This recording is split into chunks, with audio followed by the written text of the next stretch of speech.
આદરણીય શ્રી મોદી સાહેબે સરહદી અને છેવાડાના ગામોને પહેલા ગામ ગણીને વિકાસની મુખ્ય ધારામાં લાવવાની નેમ પાર પાડી છે।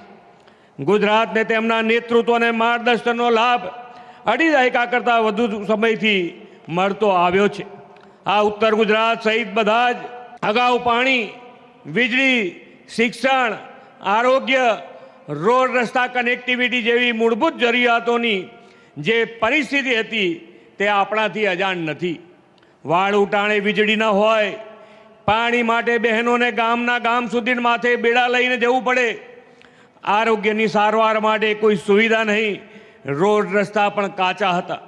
આદરણીય મોદી સાહેબે આ સ્થિતિ બદલવાનો નિર્ધાર કર્યો અને જ્યોતિર્ગ્રામ યોજના, સૌની સુજલામ સુફલામ યોજના, વોટર ગ્રીડ, નમો શક્તિ એક્સપ્રેસવે, 4 લેન 6 લેન હાઈવે જેવી સુવિધાઓથી લોકોનું ઇઝ ઓફ લિવિંગ વધાર્યું છે। એટલું જ નહીં, વિકાસના કામો માટે નાણાંની કોઈ કમી ન રહે તેવું ફાઇનાન્શિયલ મેનેજમેન્ટ પણ કર્યું છે। એક વખત હતો આખા રાજ્યનું બજેટ 38,000 કરોડ હતું। આજે એક જ દિવસમાં 20,000 કરોડના વિકાસના કામોની આપણને ભેટ મળવાની છે।